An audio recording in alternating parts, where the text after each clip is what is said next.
औज़ुबिल्लाहिमिनश्शैतानिर्रजीम बिस्मिल्लाहिर्रहमानिर्रहीम। मैं हूँ आप सबकी होस्ट आयशा अज़हर और इल्मी सिटी के प्लेटफॉर्म पे एक बार फिर हाजिर हूँ एक नए टॉपिक के साथ।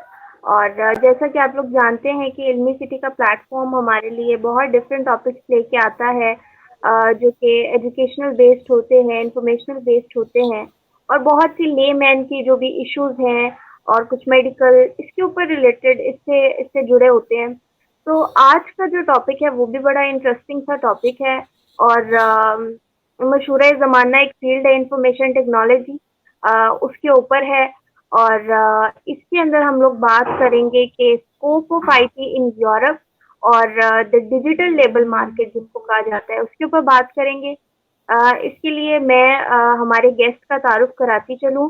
को फाउंडर एंड प्रेसिडेंट एजुफॉक्स के हैं, leading study abroad and consultant हैं इंटरनेशनल एजुकेशन के, और एक्सपर्ट हैं एंड यूनिसेफ इनसे भी इनका राब्ता है। उसके अलावा कंट्री रिप्रेजेंटेटिव ऑफ पाकिस्तान है। तो ये एक उनका ब्रीफ सा इंट्रोडक्शन है, और ये इसीलिए होता है कि आप लोगों तक ये बता सकें कि हमारे जो गेस्ट हैं वो बिल्कुल अपनी फील्ड के एक्सपर्ट होते हैं और वो उस फील्ड से जुड़े हुए होते हैं और इनकी जो इन्फॉर्मेशन होती है वो बिल्कुल एक्यूरेट होती है। तो इस वजह से इंट्रोडक्शन जो है वो सुनना भी आपको बहुत ज़रूरी है और हमारा बताना भी बहुत ज़रूरी है। तो मैं बात कर रही हूँ बिलाल असलम की। अस्सलाम वालेकुम सर। हाय, अस्सलाम वालेकुम। क्या हाल है आयशा आपके? मैं बिल्कुल ठीक ठाक सर, आप कैसे हैं? I am fine, thank you. Thank you so much sir. तो सर, जैसे कि आज हमारा टॉपिक है स्कोप के बारे में, आईटी का स्कोप यूरोप में और फिर जो ये एक डिजिटल लेबर मार्केट है उसके ऊपर। तो सबसे पहले हम ये बात कर लेते हैं कि डिजिटल लेबर मार्केट क्या है। फिर उसके बाद हम नेक्स्ट इसके स्कोप की तरफ चलेंगे। तो सर अच्छा आयशा, बताइए। सबसे पहले तो ये देखते हैं कि डिजिटल लेबर क्या है। डिजिटल लेबर बेसिकली शिफ्ट है from a physical labour towards a cognitive labour. आपने देखा होगा कि पहले it was an industrial revolution और फिर इंफॉर्मेशन का रेवोल्यूशन आया और उसमें ये एक शिफ्ट आ रहा है। अब डिजिटल लेबर में जब हम कॉग्निटिव लेबर की बात करते हैं तो एक एग्जांपल हम इस तरह से ले सकते हैं कि पहले जो काम बैंकिंग में हो रहा था, बैंक में क्या होता था कि लाइक पेपर बेस्ड काम था सारा, जी। स्प्रेडशीट्स का एनालिसिस सारा फिजिकली हो रहा होता था। अब it has all been transformed by digital tools and techniques. Hmm. इससे फर्दर अगर हम टूल्स की बात करें तो हम चैटबॉट्स की बात करते हैं कि आपने देखा, अगर अपने यूजर्स को समझाने के लिए हम बिल्कुल माइक्रो लेवल पे भी बात करें तो जो चैटबॉट्स, अगर आप फेसबुक की एक कैंपेन सेट करते हैं तो वो उसका चैटबॉट आप सिलेक्ट कर सकते हैं। आपने ये देखा होगा कि कभी आपके सामने कोई एक एडवर्ट आया, आप उस पर क्लिक करते हैं तो वो आपको सीरीज ऑफ क्वेश्चंस पूछता है। What would you like to ask, आपसे वो पूछेगा, आपके बजट्स भी ले लेगा, लीड प्रोसेसिंग सारी कस्टमाइज कर देगा, लाइक उसको बड़ा फिल्टर कर देगा। तो ये जितना ह्यूमन इंटरेक्शन था ये कन्वर्ट हो रहा है डिजिटली, और इसकी अपनी इम्प्लीकेशंस हैं इस डिजिटल की, और इसकी बहुत सारी डोमेन्स हैं। इसमें आर्टिफिशियल इंटेलिजेंस है, रोबोटिक्स का यूजेज है, और जो मॉडर्न डे टेक्नोलॉजीज आ रही हैं आईसीटी की, और डिफरेंट वे ऑफ जैसे बैंकिंग की अगर हम बात करें तो बैंकिंग में बिग डेटा आ रहा है कि इतना टन्स ऑफ डेटा है, डेटा को स्टोर कैसे करना है। अब उस पे जो टेक्निक्स टूल्स यूज होते हैं वो भी सारे डिजिटल की तरफ लेकर जा रहे हैं। तो ये फिजिकल लेबर का एक शिफ्ट है towards a cognitive labour, and this is what all about digital labour market, और इट्स अबाउट डिजिटल लेबर। वही सर, जैसे आपको याद होगा जब हमने पहले बात की थी पहले सेशन में, तो तब इंसान जो थे उनका स्कोप बिल्कुल ही जो है वो उस पर कन्वर्ट हो रहा था कि अब हर चीज जो है वो इंटरनेट के थ्रू और ये चीजें हो रही थी। तो अब जो एक फिजिकल, एग्जैक्टली। जी जी, और जो अब फिजिकल लेबर है वो एक्चुअली हमारी डिजिटल पे कन्वर्ट हो रही है। तो डिजिटल पे जा रही है, बिल्कुल। जी, जी। तो सर, मैं चाहूँगी कि आप थोड़ा-सा इन्फॉर्मेशन टेक्नोलॉजी या आईटी के बारे में भी बता दें, ताकि हमारे व्यूअर्स को पता चल जाए कि अच्छा, इसमें एक कौन-कौन सी चीज़ें आती हैं। एग्जैक्टली अगर सबसे पहले आईटी को अगर देखते हैं कि आईटी है क्या, IT is basically usages of machines और डाटा की बात हो रही होती है। इस वक्त जो मॉडर्न डे, चाहे आप मार्केट कह लें, चाहे उसको आप वर्क प्रोसेसिंग कह लें, वो सब कुछ डेटा पे जा रहा है। तो डेटा को हाँ स्टोर कैसे करना है, यूसेज क्या है, how to retrieve that data, and how to make it in a meaningful information. तो इस सारे डेटा पे जो काम हो रहा होता है, ये सारा कुछ आता है under the scope of IT. और आईटी के साथ फिर सीएस है और मल्टीपल डोमेन्स हैं उसकी। और आईटी का जो स्कोप है वो पूरी दुनिया में और स्पेशली यूरोप में वो बेशुमार है। और पाकिस्तान में भी अब की आपको बहुत ज्यादा एप्लीकेशंस नजर आती हैं। जैसे हम अक्सर उबर करीम्स की बात करते हैं, हम बैंकिंग ऑपरेशंस की बात करते हैं कि ई बैंकिंग आ गई, पूरी दुनिया में अब ई बैंकिंग है। अगर हम हॉस्पिटैलिटी इंडस्ट्री की बात करें तो रिमोट चेक इन आ गए कि अभी आप फिजिकली होटल में आए नहीं होते, you haven't stepped in the hotel, but आपका चेक इन पहले हो गया होता है। आपको मे बी आपका रूम और सारा वो प्रोसेस आप ऑटोमेटिकली उसको ऑटोमेटेड वे में वो हो गया हुआ होता है। और इस तरह से हमने बैंकिंग की बात की कि tons and tons of data उसको रिट्रीव कैसे करना है। फिर हमने बात की लाइक जिसमें नेटवर्क सिक्योरिटीज आ जाती हैं, वो भी सारी इसी का ही पार्ट होगा। तो जब हम इंफॉर्मेशन टेक्नोलॉजी की बात करते हैं तो ये एक डोमेन नहीं है। और इंफॉर्मेशन टेक्नोलॉजी हार्डकोर टेक्नोलॉजी से निकल के बिजनेस के साथ इंटीग्रेटेड ज्यादा है। It makes a more sense to a business. और बिजनेस का अगर आपके मुल्क में इंफ्रास्ट्रक्चर मौजूद है, लाइक अगर आपकी डिजिटल इकोनॉमी है, जैसे वेस्ट में डिजिटल इकोनॉमी है जहां पे billions of people like interacting with each other, technology interact कर रही है, प्रोसेसेस इंटरेक्ट कर रहे हैं, और वो सारे में एक मनी मेकिंग अपॉर्चुनिटी लेकर आ रहे हैं। तो अगर तो आपका डिजिटल इंफ्रास्ट्रक्चर मौजूद है जिसमें बैंकिंग का रोल बड़ा इंपॉर्टेंट है। जैसे अगर हम पाकिस्तान की इकोनॉमी की बात करें तो आपने देखा कि कुछ अरसे में ऑनलाइन शॉपिंग यहाँ पे बहुत ज्यादा बढ़ी। बट ऑनलाइन शॉपिंग के साथ पेमेंट करना इज अ सीरियस चैलेंज कि आपके क्रेडिट कार्ड उस तरह से नहीं है, आपका पेपैल सिस्टम उस तरीके से नहीं है, आपके पेमेंट गेटवेज इतने स्टैब्लिश्ड नहीं है, रेगुलेटर इतना स्टैब्लिश्ड नहीं है। तो आईसीटी के साथ या इंफॉर्मेशन टेक्नोलॉजी के साथ अगर आप डिजिटल इकोनॉमी बिल्ड करते हैं अपनी कंट्री की, तो then it brings a real value, mileage और revenue for the people of your country. So ये कोई एक डिसिप्लिन नहीं है, इट इज इसमें इंटरनेट ऑफ थिंग्स भी आ जाता है, इसमें नेटवर्क सिक्योरिटीज भी आ जाती हैं, इसमें सॉफ्टवेयर डेवलपमेंट भी आ जाती है, इसमें बहुत सारे डिसिप्लिन हैं जो मिलकर एक बिजनेस सोल्यूशन क्रिएट कर रहे होते हैं और वो लोगों की लाइफ में भी इंप्रूवमेंट लेकर आते हैं। अभी जैसे हम इसकी एक और एग्जांपल की बात करते हैं कि अभी कोविड में आपने देखा कि कोविड में अगर टेलीमेडिसिन बहुत ज्यादा आई कि आपके डॉक्टर के रिमोट विजिट या वीडियो विजिट्स बहुत ज्यादा बढ़ गए, क्योंकि आप अगर डॉक्टर पेशेंट को फिजिकली तो नहीं देखने जा सकता, ऑब्वियसली उसमें बहुत सारे ऑब्स्टिकल आ रहे होंगे कोविड में, बट वो वीडियो कॉन्फ्रेंसिंग के थ्रू अपने पेशेंट अटेंड कर सकते हैं। So this is the beauty of technology कि it has integrated into each and every walk of life. कोई भी डोमेन आपको अब इंफॉर्मेशन टेक्नोलॉजी के यूज के बगैर नहीं मिलेगी, पूरी दुनिया में नहीं मिलेगी। और अब तो इवन आप घर में भी पहले एंटर होने से पहले स्मार्ट होम्स का कॉन्सेप्ट आ रहा है कि आप अपने एसी ऑफिस से चलेंगे तो आप अपना एयर कंडीशनर ऑन कर सकते हैं। आपको गेट पर जाकर किसी को कॉल करने की जरूरत नहीं रहेगी अपने घर में कि कॉल कर गेट ओपन कर दें। आप अपने मोबाइल ऐप से बटन प्रेस करेंगे and your gate will be open, your lights will be switched on. So this is the scope of IT, like ये रेवोल्यूशनरी है, ये लोगों की लाइफ में बहुत चेंज लेकर आ रहा है। सो दिस इज लाइक दैट कि आईटी की इम्प्लीकेशन हर जगह पे। बिल्कुल, बिल्कुल ठीक हो गया सर। सर हम इसके ऊपर भी बात करते हैं कि जो आईटी है या जैसा हम लोगों ने यूरोप में बात कर रहे हैं कि यूरोप में क्या स्कोप है। तो मैं चाहती हूँ कि हमारे यहाँ पे जो यूनिवर्सिटी कर रहे हैं, जो बच्चे आईटी कर रहे हैं हमारे यहाँ पे, वो फिर किस तरीके से इस फील्ड में जा सकते हैं और ख़ास तौर पे जो यूरोप में आईटी का स्कोप है इतना, तो वहाँ पे कैसे जा सकते हैं? अच्छा, ये आपने आयशा बड़ा इंटरेस्टिंग क्वेश्चन किया है और मैं आपको ये कहूंगा कि आपने ये वो सवाल किया है जो हर दिल की आवाज है कि हम यूरोप या हम वेस्टर्न कंट्रीज में जा कैसे सकते हैं। अच्छा, हाँ इसके जी, बिल्कुल। डिफरेंट रूट्स हो सकते हैं। आप हुँ, सबसे पहले तो ये है कि हम जो रिकमेंड करते हैं कि अगर आप अपने करियर ट्रैक पहले से चूज करें कि आप क्या करना चाहते हैं। एज अ स्टडी हुँ, consultant I always guide people कि आपका विजन बड़ा क्लियर होना चाहिए। अब अगर आप सेटलमेंट बाहर देख रहे हैं अपनी कि हमने बाहर जाना है, तो उसके लिए study is the best route कि आप you can get an admission and is a best and straightforward route अगर हम स्पेशली यूरोप की बात करें। और सरप्राइजिंगली आयशा, ये बड़ा सस्ता रूट है, ये महंगा नहीं है। अगर हम बात करते हैं कि हम इटालियन यूनिवर्सिटीज की बात करते हैं, let's say one of the best universities in Europe, hmm, तो उसी की यूनिवर्सिटी की एजुकेशन जो है that is almost free, almost.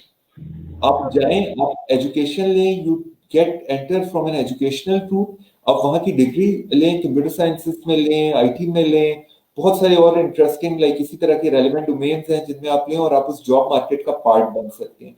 This can be a very straightforward वे।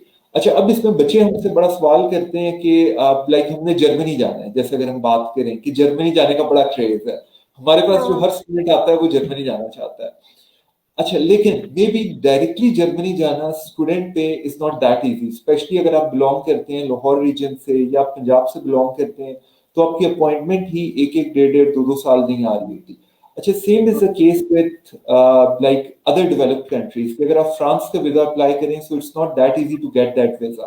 तो हमें प्रैक्टिकलिटी की बात करनी चाहिए कि जैसे इटालियन यूनिवर्सिटीज हैं, one of the best universities in the world, they are like top 30 40 50 universities, ये उसमें आती हैं। दुनिया की बेहतरीन आईटी जो कंपनीज हैं उनके ऑफिसेस इटली में मौजूद हैं। और चाहे आप गूगल कह लें, चाहे आप अमेजोन कह लें, चाहे आप माइक्रोसॉफ्ट कह लें, और आपके लिए वहां जाना, अगर आपके पास सिंपलिस्टिक टर्म में अगर आपके पास 6 7 लाख रुपए भी हैं, तो आप इटली जाके अपनी एजुकेशन ले सकते हैं। इटली इटसेल्फ एक बहुत बड़ी मार्केट है। फिर इटली के साथ जब हम यूरोप की बात करते हैं, तो हम शेंजन वीजा की बात करते हैं, जो 28 कंट्रीज हैं जिसमें। तो अगर आप कहीं एक जगह जाके अपनी क्वालिफिकेशन कंप्लीट कर रहे हैं, you get job search visa, तो आप 28 कंट्रीज में प्रैक्टिकली मूव कर सकते हैं, और आपके पास एम्प्लॉयमेंट अपॉर्चुनिटीज बहुत ज्यादा बढ़ जाती हैं। अच्छा, ये तो एक वे है जो मैंने आपसे शेयर किया, और ये एक रीजन है इसको शेयर करने का, वो ये है कि आजकल इटालियन एडमिशंस आर ओपन, तो this is a very right time. और स्पेशली जो मास्टर्स प्रोग्राम है, जैसे आपने कहा कि बहुत सारे बच्चे पाकिस्तान में पढ़ रहे हैं, तो मास्टर्स प्रोग्राम में प्रेफरेंस होती है first come first serve basis पे। तो अभी राउंड 1 चल रहा है एडमिशंस का, अगर कोई भी बच्चा बाहर जाना चाहे, तो this is the right time. अगर राउंड 1 में आप नहीं जा सके, तो फिर आप राउंड 2 के लिए अप्लाई कर सकते हैं, which will probably start in April और मई। और ये सारे बच्चे अक्टूबर में जाके पढ़ रहे होंगे। और इसमें इंटरेस्टिंग चीज ये है कि टोटल 5 इयर्स में आप अपना बैचलर्स और मास्टर्स कंप्लीट कर सकते हैं, हैविंग एन इंटरनेशनल क्वालिफिकेशन। आपका लाइक आपकी कनेक्टिविटी बड़ी जबरदस्त बन जाती है। अच्छा, एक तो ये हुआ आयशा जो स्टडी वाला है। अच्छा, अब अगर कुछ लोग ये भी हमारे दोस्त सवाल कर सकते हैं कि अगर हम स्टडी नहीं करना चाहते, हम पढ़ पढ़ के थक गए, तो उसमें हाँ। ये एक और बड़ी यूजफुल इंफॉर्मेशन मैं शेयर करना चाहूंगा कि जर्मनी जॉब सीकर वीजा दे रहा है। ये जॉब सीकर वीजा क्या है कि ये आपको 6 मंथ्स के लिए वीजा मिलता है, जिसमें आप जाके जॉब ढूंढ सकते हैं, और अगर आपको जॉब मिल जाती है, तो आप इस वीजा को कन्वर्ट कर लेते हैं वर्क परमिट पे। तो ये एक बड़ा जबरदस्त रूट है जाने के लिए। और हम भी बड़ा हैरान होते हैं देख के कि lot of Indians and other regional people are going there, but हमारे अपने मुल्क के लोग बहुत ज्यादा नहीं जा रहे हैं वहाँ।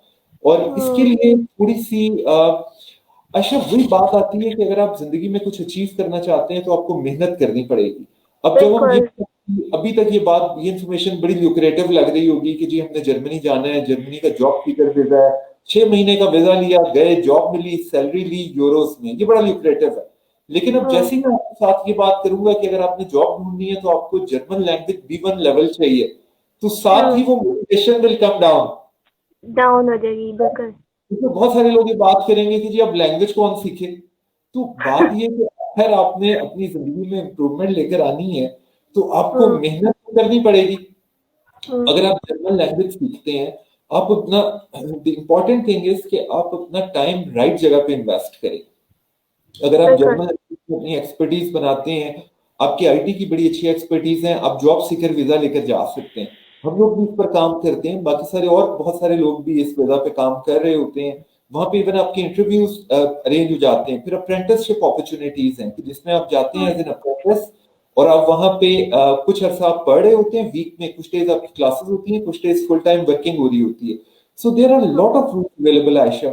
And of the day it really depends कि आप करना क्या चाह रहे हैं और आप कितनी एफर्ट पुट इन कर रहे हैं।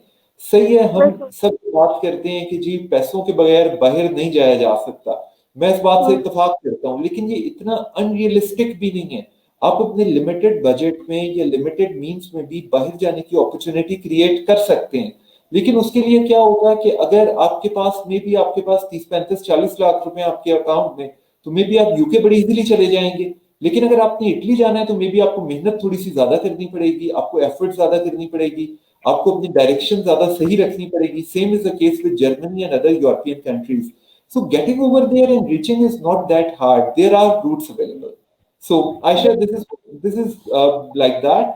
एंड आई ऑलवेज से कि आप मेहनत करें तो आप अपनी अपॉर्चुनिटी बना सकते हैं। बिल्कुल, बिल्कुल सर, आपने बहुत अच्छी बात की है और हमारे यहाँ पे एक्चुअली कमी ही इसी चीज़ की है। एक तो सबसे बड़ी कमी ये है कि हम लोग एक्सप्लोर नहीं करते हैं, हम लोग चीज़ों को देखते नहीं हैं, ढूँढने की कोशिश नहीं करते, जिसकी वजह से हम लोग लाइम रहते हैं हर चीज़ से।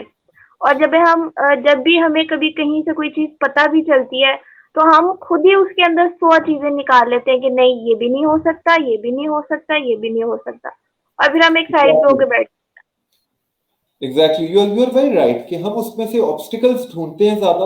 हम वो half hmm, glass full half glass empty वाला जो है वो उस कॉन्सेप्ट हुँ। पे हाफ ग्लास फुल पे हम नहीं जा रहे होते कि हम हाँ मेहनत जी। करने को तैयार नहीं है।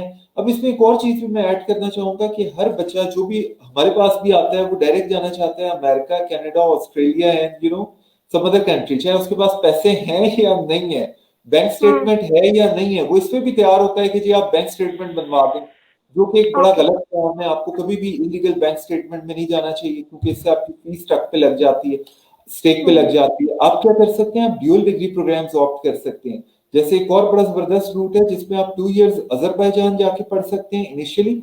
अगर आपके इवन मार्क्स कम है, आपके पास पैसे कम है, आपके पास जीरो बैंक स्टेटमेंट है, तब भी आप जाके 2 साल अजरबैजान में पढ़े और उसके बाद आगे 1 साल जाके आप फ्रांस में पढ़े। So end of the day, you will be getting a French and Azerbaijani degree from one of the top most universities.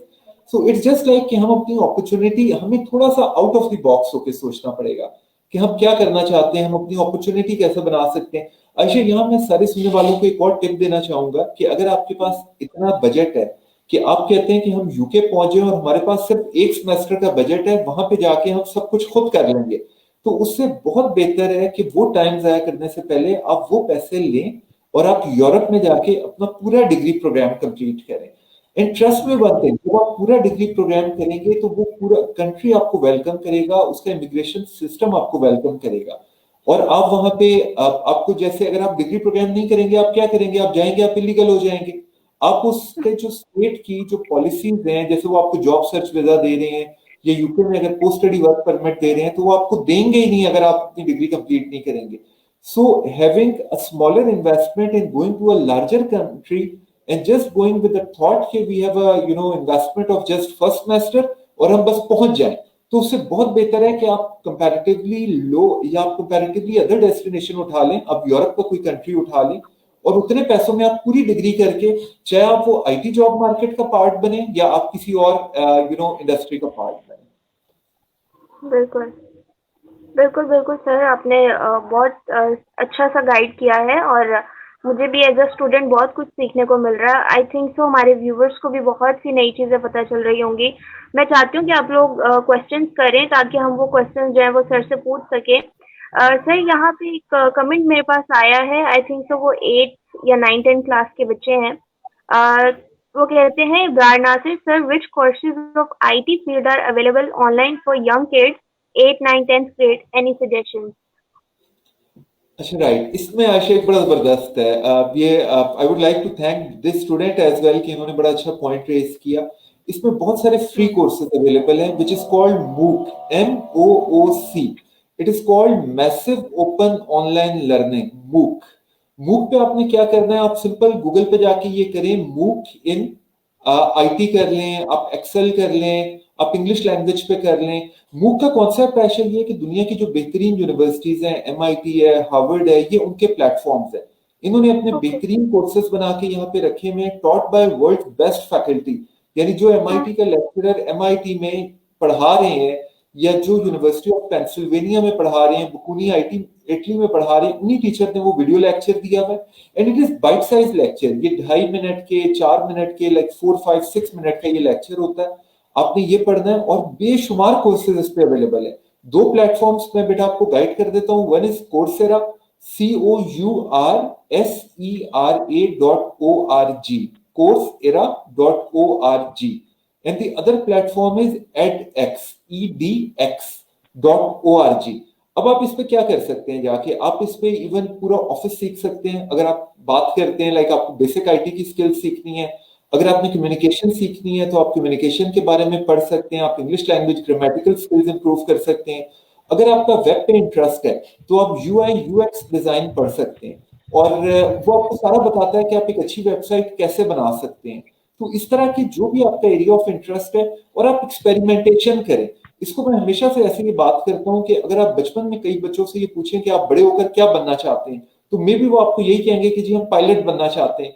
अब वो पायलट क्यों कह रहे हैं? दे डोंट नो देमसेल्व्स कि उनका स्किल है पायलट बनने का, उनकी फिजिकल स्ट्रेंथ और मेंटल स्ट्रेंथ है या नहीं। उनको एक जहाज उड़ाता हुआ पायलट फैसिनेट कर रहा है।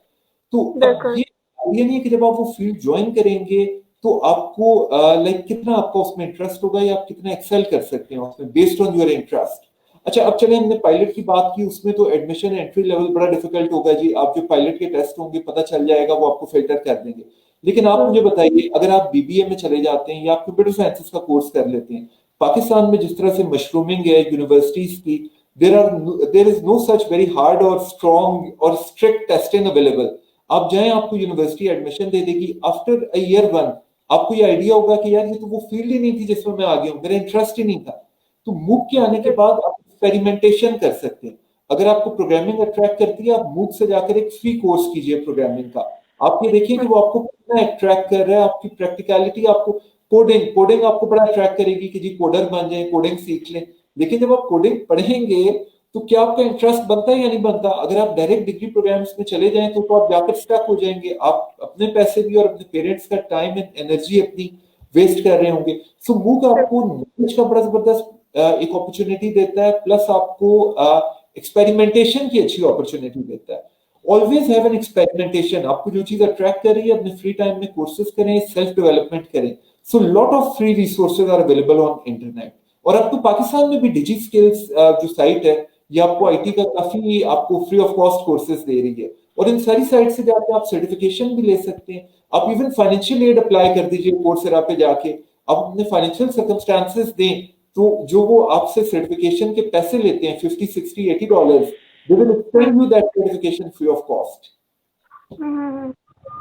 बिल्कुल।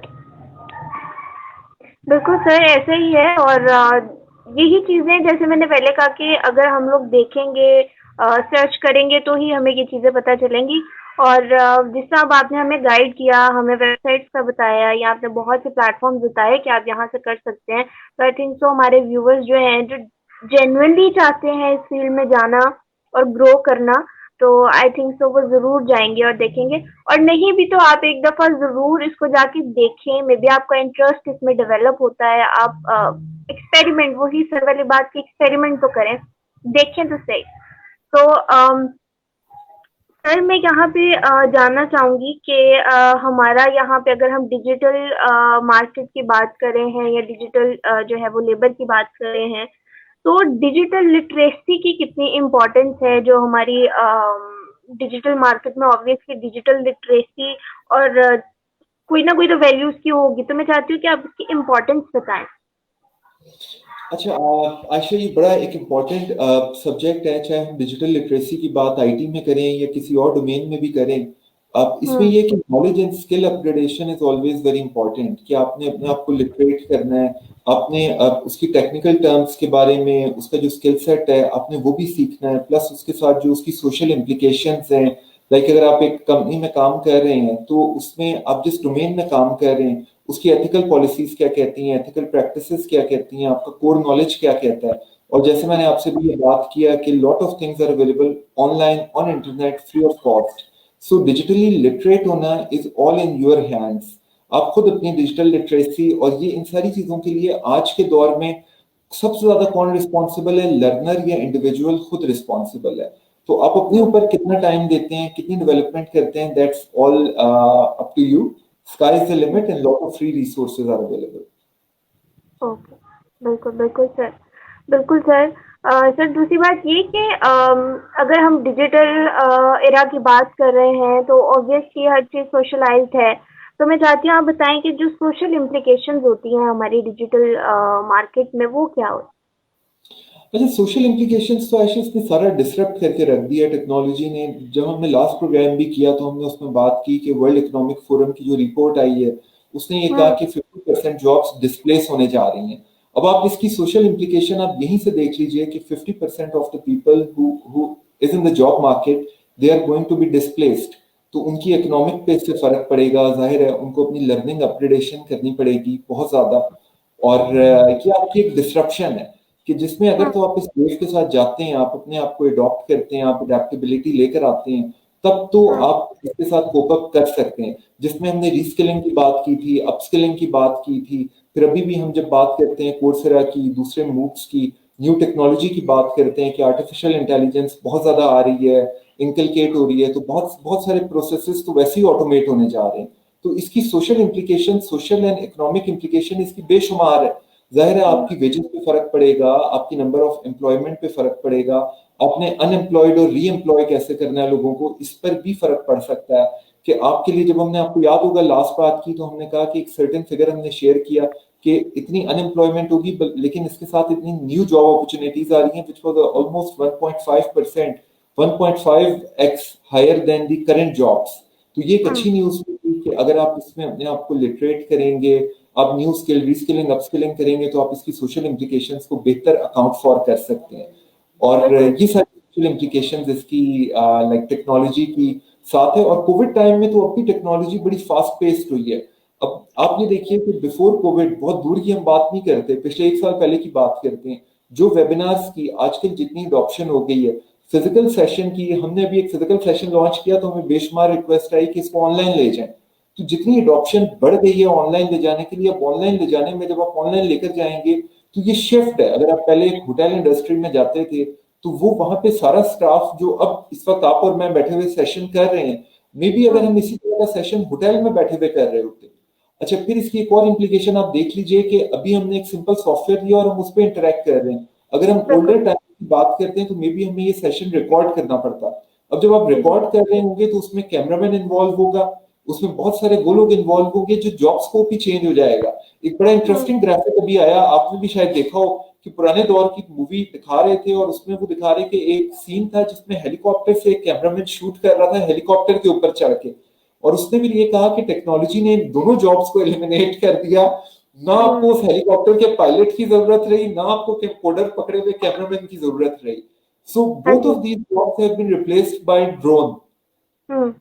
तो ये टेक्नोलॉजी का जब हम सुनते हैं ना, तो हमें बड़ा एक वो शेडी सी चीज लगती है कि होगा कैसे, बट वो हो गया। उबर आ गई, करीम आ गई, सारी जॉब्स रिप्लेस हो गई। आज रिक्शे वाले को भी एंड्रॉइड फोन रखना पड़ता है अपनी जॉब लेने के लिए। अगर वो एंड्रॉइड फोन नहीं रखेगा तो वो गया। आज जो पुरानी जनरेशन के लोग थे, जो टेक्नोलॉजी को बड़ा लाइक डिफिकल्टी फेस करते थे, उनके लिए भी आज मोबाइल यूज करना उतना ही नेसेसरी है। और प्लस आज की हम अच्छा अगर जनरेशन की बात करते हैं, अभी जितनी जनरेशन पढ़ रही है, ये जी जनरेशन है। वो बच्चे जो 97 के बाद अपनी स्टडीज की तरफ आए हैं, और ये वो बच्चे हैं जिन्होंने डे 1 से कंप्यूटर देखा है। अगर आप मेरे एज के लोगों की बात करें जो 81 में पैदा हुए, और जो प्रीवियस जी से पहले की जो जनरेशन थी, मैंने कंप्यूटर्स को जाके 10th ग्रेड में, या आई थिंक एफएससी में शायद यूज किया होगा। आज का बच्चा कंप्यूटर यूज कर रहा है। अब लोग, तो ये बच्चे भी सारे जॉब्स में आएंगे, और आप भी इसे जॉब मार्केट में, so now you have to compete. आपकी टोटल इसकी सोशो इकोनॉमिक जो एक सारा एक वो पूरा पैराडाइम ही शिफ्ट होने जा रहा है। तो अगर आप टेक्नोलॉजी से अपने आप को इंटीग्रेट नहीं करेंगे, और आगे हम अगेन यूरोप की बात करते हैं कि यूरोप में बेशुमार, जैसे हमारा टॉपिक भी आज का ये यूरोप सेंटर्ड ज्यादा है, कि यूरोप में आयशा मैं शेयर करूंगा अभी कुछ फिगर्स भी मैं आपसे शेयर करना चाहूंगा कि इस वक्त आईटी की जॉब मार्केट वहां है क्या, और कितनी जरूरत है वहां लोगों की। बिल्कुल सर, कीजिए। इसमें अगर आप अभी ये देखें कि इस वक्त आईटी ग्रेजुएट्स कितने चाहिए, तो यूरोप में 2014 में एक एस्टिमेट आया कि 900,000 कोडर्स शॉर्ट हैं पूरे यूरोप में, 9 लाख सॉफ्टवेयर डेवलपर्स। अब ये कहने की बात है, 900,000 is such a great number. अगर इसमें हम खाली एक कंट्री निकाल लेते हैं, मिलान, इटली, इटली की जिसमें हमने बात की, इसमें 30,000 वैकेंसीज हैं और 2016 में, और 20% अभी भी गैप है स्किल सेट का। हेलेंस्की, फिनलैंड, फिनलैंड की अगर आप बात करें तो 7,000 सॉफ्टवेयर डेवलपर फिनलैंड में चाहिए। जर्मनी की बात करें तो 1000 ऑफ सॉफ्टवेयर डेवलपर चाहिए उनको हर ईयर अपनी उस गैप को फिल करने के लिए। अगर हम यूक्रेन की बात कर लेते हैं, आप सिंगापुर की इवन बात कर लें, तो नेक्स्ट 3 इयर्स में आपको 42,000 आईटी ग्रेजुएट्स चाहिए। तो यूरोप तो पूरा is like wide open, there are so many job opportunities. अगर आप अपनी टेक्निकल स्किल्स के साथ अपने ऊपर थोड़ी और मेहनत कर लें, जैसे हमने यूरोप की बात की कि अगर आप अपनी लाइक लैंग्वेज स्किल्स पे काम कर लेते हैं, job seeker visa is there. अगर आप उस रूट पे नहीं जाना चाहते, आईटी में आप एजुकेशन में जाके, एजुकेशन रूट इज अवेलेबल। मैंने आपको इटली की मिसाल दी, इटली में आप जाके 2 साल का मास्टर्स करें, that's almost almost free. There are ways के ये जिससे फ्री हो जाता है। Talk with the people who are expert in your area, search internet, आप एक्सपर्ट डोमेन से बात करें, आपके इर्द गिर्द बहुत सारे लोग होंगे जिनको पता होगा। आप अगर आपको कोई और नहीं मिलता तो you can also contact us, we are always help to support you in that thing. So Pakistan के लिए वे फॉरवर्ड यही है, क्योंकि अनफॉर्चुनेटली पाकिस्तान के इकोनॉमिक चैलेंजेस थे, हैं और शायद रहेंगे। तो हमारे लिए जो हम लेबर एक्सपोर्ट करते हैं, देखिए आयशा, 2 तरह की लेबर है। हमारा आज तक फोकस किस पे रहा ज्यादा? अगर आप 70s 80s की एरा की बात कर रहे हैं तो हम ज्यादा यहाँ पे वो लेबर कर रहे थे जो फिजिकल लेबर थी, वो मिडिल ईस्ट में आप भेजते थे। आप आयशा 100 मजदूर भेज दीजिए सऊदी अरेबिया में, और आप 2 सॉफ्टवेयर डेवलपर प्लेस करा दीजिए जर्मनी में, वो उन 100 से ज्यादा रेमिटेंस आपको ला के देंगे पाकिस्तान को।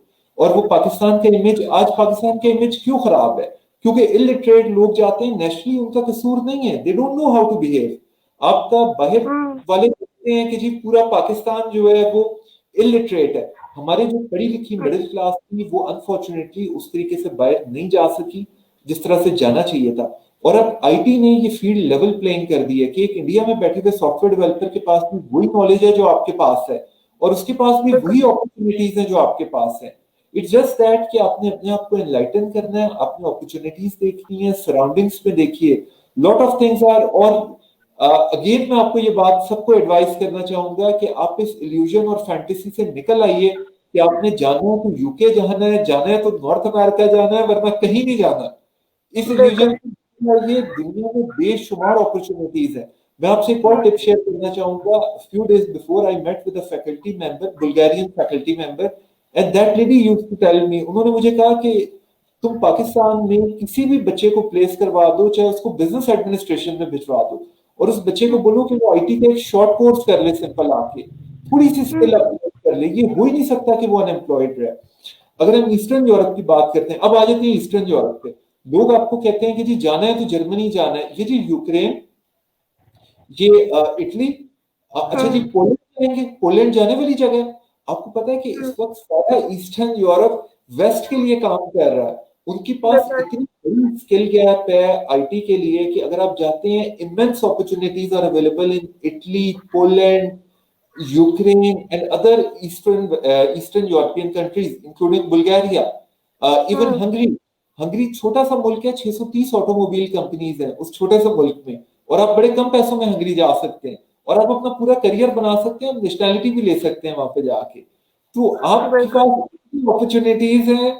खुदारा आप इस इल्यूजन से निकलिए कि आपने जाना है तो यूके, यूएसए, अमेरिका, कनाडा जाना है, वरना हमने कहीं नहीं जाना। तो हाँ इससे जी। निकलिए, sky is the limit for you, you know lot of opportunities out there. और आईटी ग्रेजुएट्स के लिए तो बेशुमार, एक आम ग्रेजुएट को लिए, क्योंकि देखिए अगर एक आम बंदा जाता है उसने कम्युनिकेट करना है, उसको अंग्रेजी बहुत अच्छी आनी चाहिए।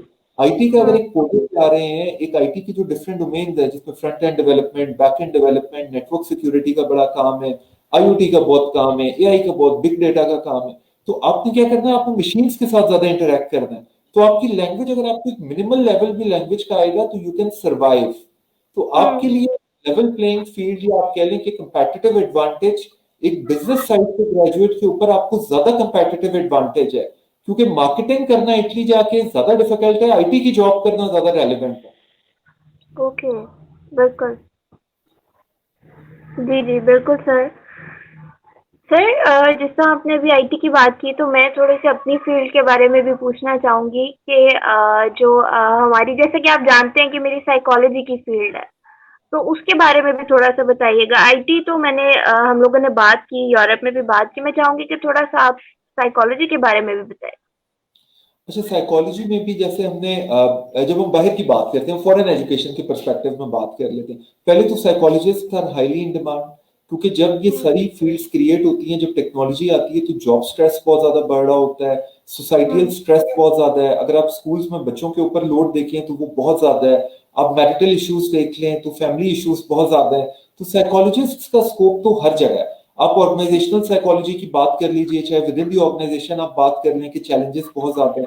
इस वक्त कोविड आया, लोग घरों से बैठकर काम कर रहे हैं, बट होगा क्या कि घर में काम करने की अपनी इम्प्लीकेशंस हैं, लोनलीनेस है, आपकी आप मिंगल उस तरीके से नहीं हो रहे होते, मे बी डिप्रेशन बहुत ज्यादा आ रहा है, तो psychologist are always greatly in demand. जैसे जैसे ये इंडस्ट्रियल इकोनॉमी की तरफ से निकल के इंफॉर्मेशन इकोनॉमी की तरफ हम गए हैं, डिजिटल इकोनॉमी की तरफ गए हैं, तो भी हमें हमारे वर्क प्रेशर्स भी बढ़े हैं। अभी हमने, आपको याद हो, अभी हमने बात की कि अगर एक मिडिल एजेड है तो उनको ज्यादा चैलेंजिंग है उनके लिए आईटी को कोप अप करना, नए आने वाले बच्चे के लिए। तो ये क्या है, ये एक साइकोलॉजिकल चैलेंज भी है। अब इसमें जब आप जाते हैं तो आपको मॉडर्न टूल्स एंड टेक्निक्स आप सीखते हैं, मॉडर्न टेस्टिंग सीखते हैं, आप उनके मॉडर्न प्रैक्टिसेस सीखते हैं। ये वो यूनिवर्सिटी जो हम बात करते हैं कि जो 300-400 साल से ऑपरेट कर रही हैं, जो दुनिया की टॉप 300-400-500 यूनिवर्सिटीज में आ रही होती हैं। अगर आप पाकिस्तानी यूनिवर्सिटीज लें, विद ग्रेट रिस्पेक्ट, ये माशाल्लाह we are doing amazing job in Pakistan as well, but unfortunately अगर आप वर्ल्ड रैंकिंग देखें तो वो 5000-6000 रैंकिंग आ रही होती है। जब आप उस सेटअप में जाते हैं जहां बहुत मल्टीकल्चरल लोग लेकर आते हैं आपके पास, तो ये एक इंक्लूसिव लर्निंग है। आयशा, कभी भी बाहर जाके पढ़ना इज नॉट ओनली एजुकेशन। मैं आपके साइकोलॉजिकल पर्सपेक्टिव में बात करता हूँ। अगर आप आज चली जाती हैं, आप बाहर किसी भी कंट्री चले जाइए पढ़ने के लिए, आप किससे इंटरेक्ट कर रही होंगी? आप मे बी आप ज्यूज के साथ इंटरेक्ट कर रही हो। ओपनली स्पीकिंग, पाकिस्तान में आप ज्यूज के बारे में सोच ही सकते हैं।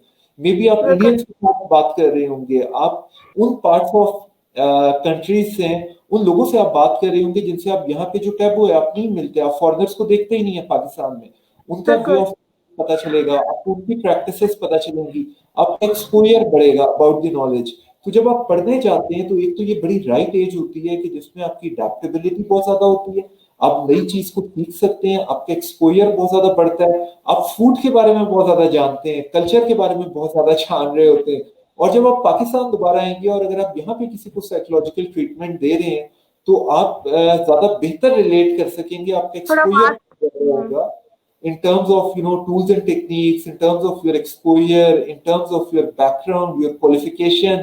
फिर रिसर्च बहुत जबरदस्त है। पाकिस्तान में रिसर्च पे इतना काम नहीं होता जितना वेस्ट में या फॉरेन यूनिवर्सिटीज में होता है। तो आपकी फील्ड के लिए भी बड़ी जबरदस्त अपॉर्चुनिटीज है।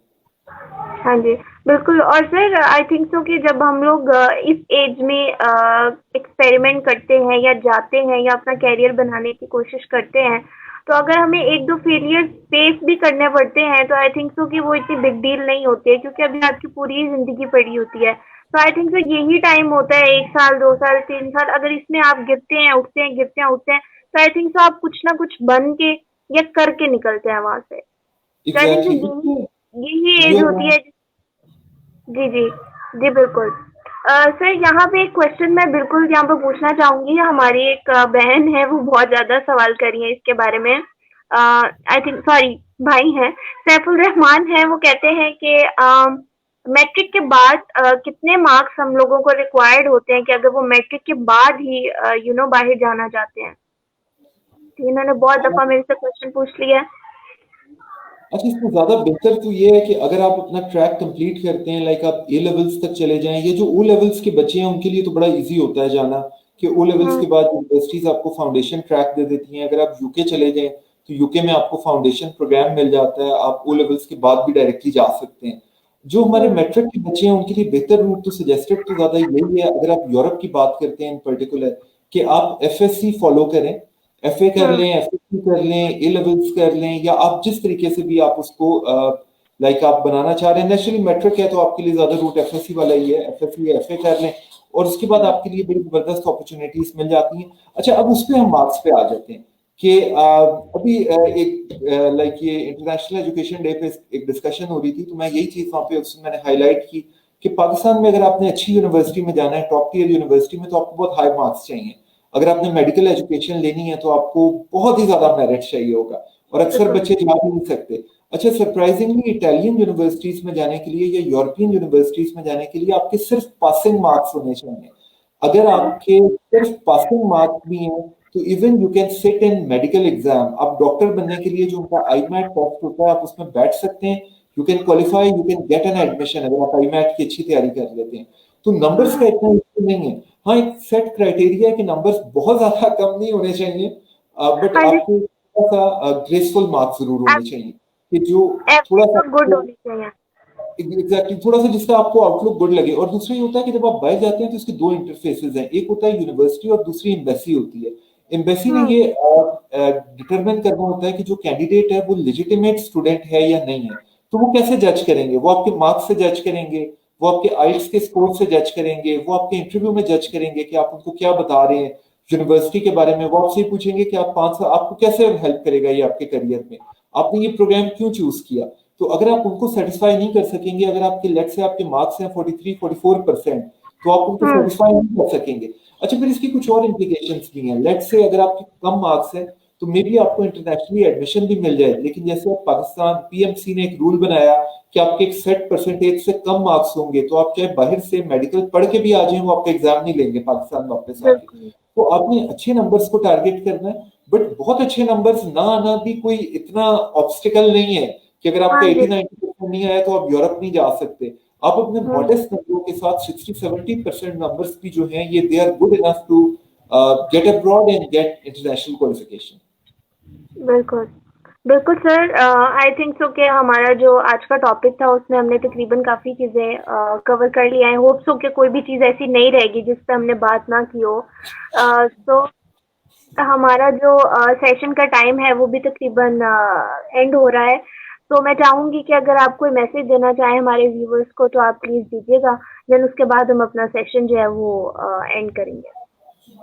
मैसेज आयशा मेरा सबके लिए यही है कि फ्लेक्सिबल रहें अपनी थॉट्स में, अपनी चॉइसेस में, स्ट्रिक्ट ना हो। जो हमने पहले भी बात की continuously, UK, USA, Canada, Australia, इससे निकल आए बाहर। हुँ। बिल्कुल। सेकेंडली, मेहनत करने के लिए तैयार हो जाएं। हुँ। आपने इससे बात नहीं करनी कि जी बाहर जाना है तो ये करना है। अगर इटली जाना है तो लैंग्वेज भी सीखनी पड़ेगी, पोलैंड जाना है तो लैंग्वेज सीखनी पड़ेगी। इससे आप बाहर निकल आइए, मेहनत कीजिए, sky is the limit, explore करें, अपने आप को पहचानें, अपनी स्ट्रेंथ को पहचानें, और जो आपकी स्ट्रेंथ है और जो आपकी फ्यूचर ऑब्जेक्टिव्स हैं वो बड़े क्लियर होने चाहिए, और उसको सामने रखते हुए डिसीजन करें। और जो आज के सेशन की मुझे खुद भी एक सबसे खूबसूरत बात लगी और जो आपने भी हाईलाइट की, वो ये है कि एक्सपेरिमेंटेशन, एक्सपेरिमेंट हुँ। करें। जो थोड़े बहुत 1-2-3 फेलियर्स हैं आप वो डाइजेस्ट कर सकते हैं, अपने अंदर स्ट्रेंथ लेकर आए, बिल्कुल। आपने डरना नहीं है। अगर कोई अपना कारोबार करना चाह रहा है और फेलियर हो जाता है तो अपने इस जुमले से नहीं डरना कि हमने तो, अगर आपके वालिदैन भी कहते हैं कि हमने तो कहा था कि नौकरी कर लो, बच्चा कारोबार करने लग गया तो बर्बादी कर ली है इसने। हाँ जी। तो आपने सोसाइटियल प्रेशर में नहीं आना, आप हाँ अपनी जी। स्ट्रेंथ खुद डेवलप करें, और then sky is the limit. बिल्कुल, बिल्कुल। बिल्कुल, मैं पेरेंट्स को भी यही कहना चाहूँगी, सर की बात पे मुझे भी याद आ गया कि पेरेंट्स जो है ना वो हमारा जो एक जनरेशन गैप है ना उसको कभी-कभी नहीं समझ पा रहे होते हैं। बहुत ही ऐसी चीज़ें होती हैं जो बच्चों को आई थिंक सो वो ज़्यादा एक्सपोज़र कर रहे होते हैं। उनका एक अपना एक्सपीरियंस होता है, बच्चों का एक अपना एक्सपीरियंस होता है। तो आई थिंक सो कि पेरेंट्स को इस एज में बच्चों को वो कर लेने देना चाहिए जो वो करना चाहते हैं या वो दिल से करना चाह रहे होते हैं। क्योंकि वो उसी में फिर मेहनत भी करते हैं और उसी में वो अपना करियर भी बना लेते हैं। तो आई थिंक सो कि 1-2 चांस तो देना ही चाहिए बच्चे को, क्योंकि ये एज है कि जब वो करेगा, गिरेगा, उठेगा तो वो कुछ ना कुछ बन जाएगा। तो ये मेरा मैसेज था सबके लिए। और इंशाल्लाह दोबारा इल्मी सिटी के प्लेटफॉर्म पे नए टॉपिक के साथ, और सर बिलाल को हम दोबारा ज़हमत देंगे कि वो दोबारा हमारे प्लेटफॉर्म पे आए एक नए टॉपिक के साथ, और इंशाल्लाह Always आपको। there for Ilmi City, and your great program. Always here. It's an honor thank to, you. it's a privilege to be here. Same here sir, same here. तो इंशाल्लाह जो है वो हम लोग दोबारा मिलेंगे आपसे। तब तक के लिए मुझे और बिलाल असलम को इजाज़त दीजिए। अल्लाह हाफ़िज़। Allah Hafiz.